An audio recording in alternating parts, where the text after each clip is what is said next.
जब से मूलाधार की साधना मैंने शुरू की थी, उसके कुछ ही दिनों बाद से मुझे जो आंतरिक रूप से अनुभव प्राप्त हुआ था, उन सब से मुझे ऐसा लगता था कई अदृश्य प्राणी मेरे चारों ओर चक्कर लगा रहे हैं।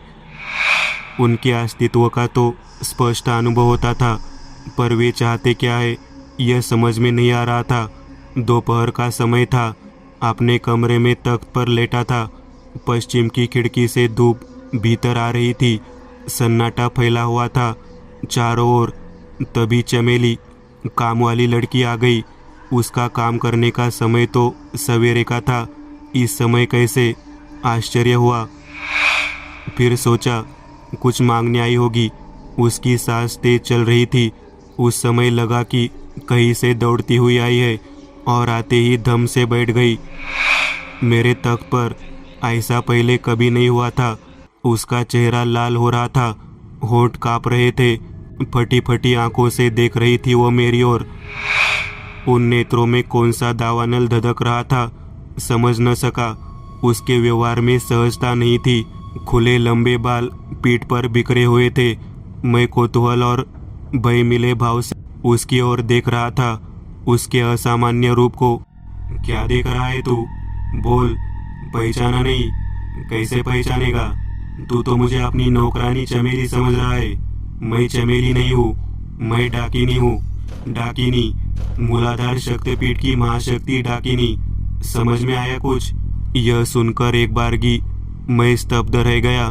समझते देर नहीं लगी। चमेली के शरीर में प्रवेश कर आई थी डाकिनी।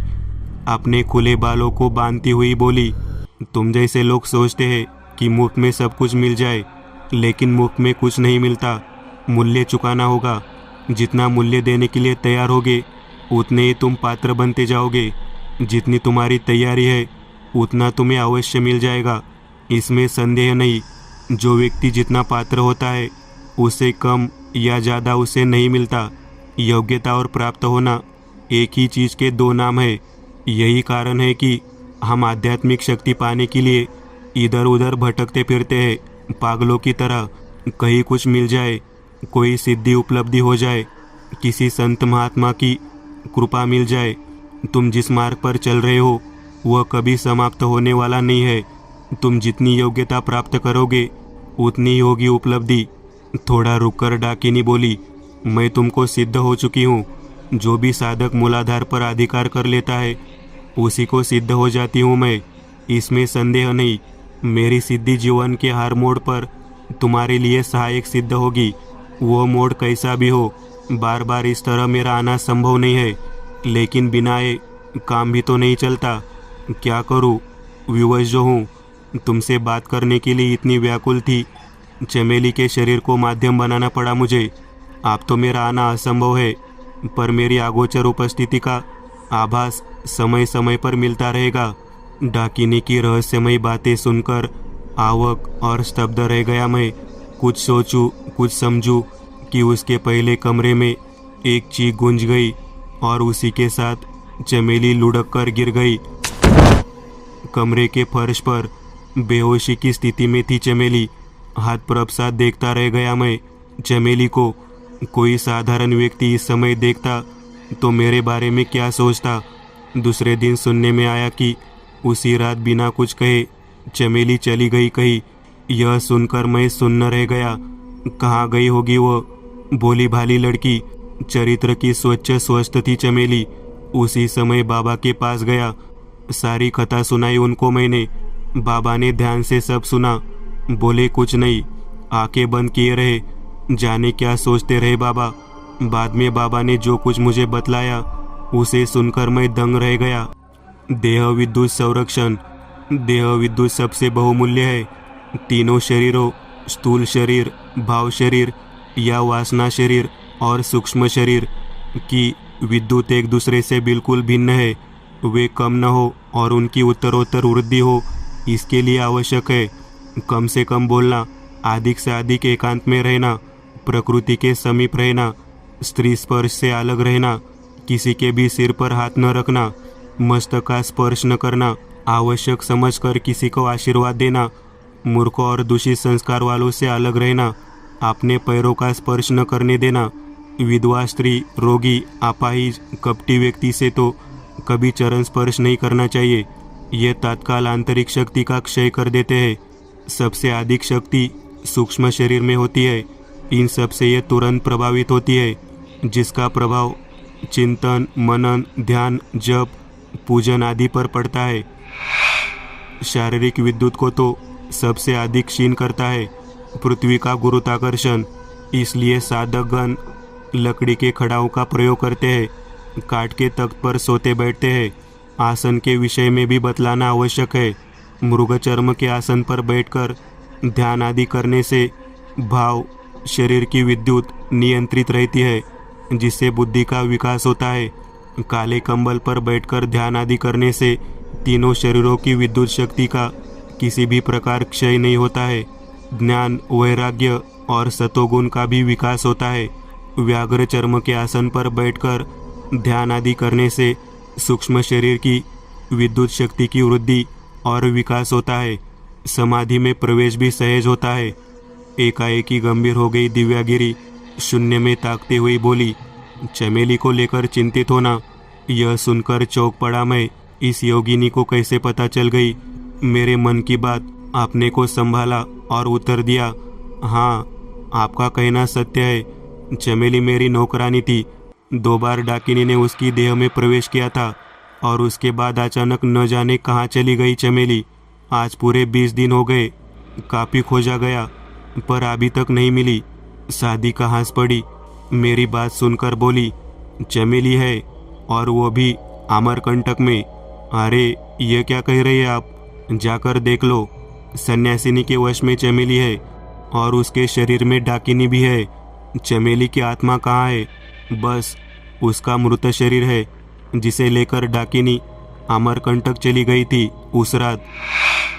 षटचक्र भेदन से संबंधित एक अति गूढ़ बात तुमको बतलाती हूँ, रोहिणी बोली, और वह यह कि जैसे मूलाधार के सक्रिय होने पर उसकी शक्ति डाकिनी ने चमेली के माध्यम से भौतिक रूप से संबंध स्थापित किया, उसी प्रकार साधक का जो चक्र सक्रिय हो जाता है, उस चक्र की शक्ति भी किसी न किसी माध्यम से साधक से भौतिक रूप से संबंध स्थापित करती रहती है, मार्गदर्शन भी करती रहती है।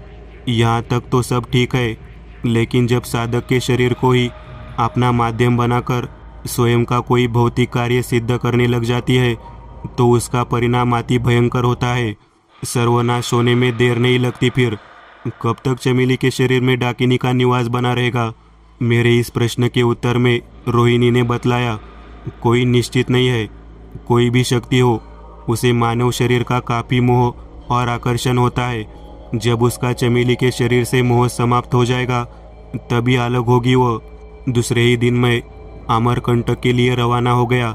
उस सन्यासिनी को खोजने में अधिक समय नहीं लगा मुझे। कौन भला यह जानता था कि एक साधारण युवती के शरीर में एक दुर्दर्शा अभौतिक शक्ति आसन जमाए बैठी है। मैं स्वयं स्तब्ध रह गया। चमेली की काया देखकर सांवला रंग गोरे रंग में निखर आया था। शरीर भी पहले से और सुगठित हो गया था। विलक्षण तेज से दबदब करता चेहरा, बड़ी बड़ी आंखों में अजीब सा सम्मोहन, मुंडित सिर और शरीर पर काशाय वस्त्र। समझते देर न लगी मुझे। डाकिनी की माया थी सब। मुझे देखते ही प्रसन्न हो उठी डाकिनी। लगता था जैसे मेरी ही प्रतीक्षा कर रही थी वह। महाशक्ति पहले काफ़ी देर तक मुस्कुराती रही, फिर बोली, चमेली की खोज में आए हो ना? घबराओ मत, अभी मुझे रहने दो उसकी काया में, फिर देखा जाएगा। उसकी बातों से लगा कि चमेली को अब वह छोड़ने वाली नहीं है। एक सरल चित्तात्मा बलि चढ़ गई मेरे कारण। एक तमोगुनी शक्ति के हाथों विषन्न हो उठा मेरा मन एक बारगी। अधिक समय नहीं रहा डाकिनी के समीप। साधना संबंधी कुछ चर्चाएं हुई और फिर मैं वापस लौट आया। वाराणसी बॉम्बे मेल के प्रथम श्रेणी के कंपार्टमेंट में बैठा सोच रहा था। उन चर्चाओं के संबंध में दर्शन और आध्यात्म का मिश्रण था। उन चर्चाओं में तुम केवल मात्र शरीर को ही जानते हो। कोई भी साधना हो, कोई भी आध्यात्मिक मार्ग हो, सर्वप्रथम व्यक्ति शरीर को ही महत्व देता है। अभी तुम मात्र शरीर हो, शरीर के अलावा और कुछ नहीं। आत्मा को नहीं जानते। केवल आत्मा शब्द से परिचित हो। आत्मा एक धारणा बनी हुई है, मैं एक आत्मा हूँ। आत्मा अमर है, आत्मा की मृत्यु कभी नहीं होती। इस आत्मवंचना में कभी भी नहीं पड़ना चाहिए। यह सब एक धारणा है, एक विचार है, एक भाव है, इससे अधिक और कुछ नहीं। आत्मा का अस्तित्व है या नहीं, इस संबंध में तुम्हें न कोई अनुभव है और न कोई किसी प्रकार का ज्ञान। तुमने आत्मा के संबंध में सुना और पढ़ा है, आत्मा की अमरता की बात भी करते हो, इसलिए कि तुम मृत्यु से भयभीत हो। मृत्यु का भय ही व्यक्ति को आत्मा की अमरता को स्वीकार कराता है। व्यक्ति जैसे जैसे शिथिल और वृद्धि हो जाता है, वैसे ही वैसे परमात्मा के प्रति विश्वास बढ़ता जाता है। फिर उसी विश्वास के कारण वह मंदिर में जाने लगता है, देवी देवताओं के दर्शन करने लगता है, पूजा पाठ भजन पूजन करने लगता है, साधु सन्यासियों की संगति करने लगता है। भौतिक वस्तुओं से आकर्षण धीरे धीरे कम होने लगता है, एकाकीपन का अनुभव ज़्यादा होने लगता है, कोई संसार में अपना नहीं लगता है, सब कुछ धुआं धुआं सा लगने लगता है। तुम युवक हो, स्वयं समझ सकते हो। युवा व्यक्ति प्रायः नास्तिक होता है, निराधार तर्क करता है, अपने आप को बहुत ज्ञानी समझता है। व्यक्ति जितना युवा होता है उतना ही अविश्वासी होता है। क्यों? इसलिए कि उसके भीतर अभी शक्ति है, स्फूर्ति है, जोश है, अभी वो बलवान है, पौरुष है उसमें भय नहीं है। अभी उसके भीतर मृत्यु क्या है वह अभी नहीं समझता। वह दूसरे को मरते हुए देखता है, दूसरे का शव स्मशान में जलते हुए देखता है। वह नहीं मरेगा, उसका शव चिता में नहीं जलेगा, लेकिन वह युवा जैसे जैसे बड़ा होता जाएगा वैसे ही वैसे उसको यह एहसास होता जाएगा कि वह भी मर सकता है। उसकी भी मृत्यु पर सगे संबंधी विलाप कर सकते हैं। तुमको पता होना चाहिए कि सभी प्रकार के विश्वास भय पर खड़े हैं, भय पर जीवित है। यह धोखा है, अपने प्रति धोखा, और इसी धोखे के कारण वह जीवन में असफल होता रहता है।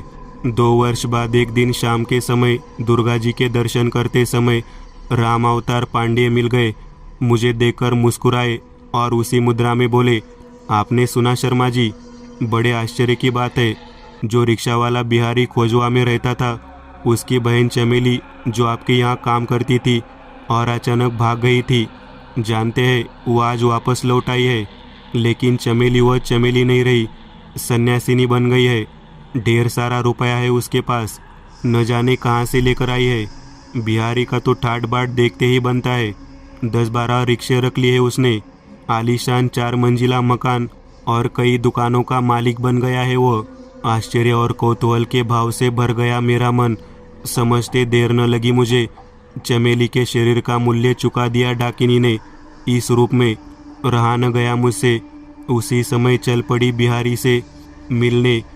चमेली को भी देखने की प्रबल इच्छा थी मन में।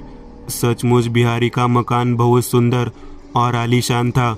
बिहारी मिला और सन्यासिनी भी मिली, पर चमेली नहीं मिली। भारी भीड़ थी मकान के सामने। दरवाजे के पास चमेली का शव गेरुआ वस्त्र में लिपटा हुआ पड़ा था। डाकिनी छोड़कर चली गई थी चमेली के शरीर को। भला मेरे सिवाय कौन जानता था इस रहस्य को। विषन्न मन से लौट आया मैं। रात में काफ़ी देर तक नींद नहीं आई। कभी चमेली के संबंध में तो कभी डाकिनी के संबंध में सोचता रहा मैं। भोर के समय तंद्रिल अवस्था में देखा, एक सुंदर स्त्री मेरे सामने खड़ी मुस्कुरा रही थी। आयु अधिक नहीं थी, बस 18 वर्ष के लगभग। गोरा रंग, चरचरा बदन, घने बाल, कजरारी आंखें, गालों पर लावण्य के कण, पतले गुलाबी होंठ, गले में रत्नजड़ी स्वर्णहार, हाथों में कंगन और देह पर गुलाबी रेशमी साड़ी। कौन है या क्या काम है मुझसे? मेरे पास क्यों आई है? अभी यह सब सोच रहा था कि युवती का कोमल स्वर कानों में पड़ा। पहचाना नहीं तुमने? कैसे पहचानोगे भला? चमेली की काया के भीतर जो नहीं हूँ। सुनकर रोमांचित हो उठा मैं एक बारगी। तुम डाकिनी हो? हाँ, मैं डाकिनी ही हूँ। ठीक पहचाना। जिस काया को तुम देख रहे हो वह चमेली की नहीं है, किसी और की भी नहीं है। स्वयं इस शरीर की रचना अपने आप को प्रकट करने के लिए मैंने की है। जब कभी तुम्हारे पास आना होगा तो इसी रूप में आऊँगी मैं, समझे ना? लेकिन क्यों आओगी? क्या आवश्यक है आना? झल्ला उठा मैं। ऐसा मत कहो। तुमने तो मुझे सिद्ध कर लिया है, अर्थात अपने वश में कर लिया है। अब मैं तुम्हारी सिद्धि में हूँ। मैं कैसे अलग हो सकती हूँ भला तुमसे? मैं मुँह बाए देखता रह गया। उस युवती के रूप में डाकिनी रूपी सिद्धि को आगे कुछ बोलना चाहा, लेकिन गले से आवाज़ ही नहीं निकली। वह सुंदरी बोली, डरता क्यों है तू मुझसे? मैं तो तेरी सहयोगिनी हूँ। जब मेरी इच्छा होगी तब चली आऊँगी तेरे पास, या जब भी तू मेरा आह्वान करेगा तो खींची चली आऊँगी। इतना कहकर वो गायब हो गई। सवेरा हो चुका था। उठकर बैठ गया। सिर पर हाथ रखकर सोचने लगा, कैसी बला लग गई मेरे पीछे। कैसे मुक्ति मिलेगी मुझे उस डाकिनी से? कभी भी किसी रूप में आ सकती है वो। दोस्तों, आज के लिए बस इतना ही। अगर आपको यह कहानी अच्छी लगी हो तो लाइक कीजिएगा। आप में से कई लोग बिना लाइक किए भाग जाते हैं। अगर आपने वीडियो को लाइक किया तो मुझे अच्छा लगेगा, और ऐसी ही डरावनी कहानियाँ बनाने के लिए मुझे एनर्जी मिलेगी। तो लाइक ज़रूर करिएगा, और अभी तक आपने चैनल को सब्सक्राइब नहीं किया तो तुरंत सब्सक्राइब करिएगा, और बगल वाली घंटी को दबाना ना भूलिएगा।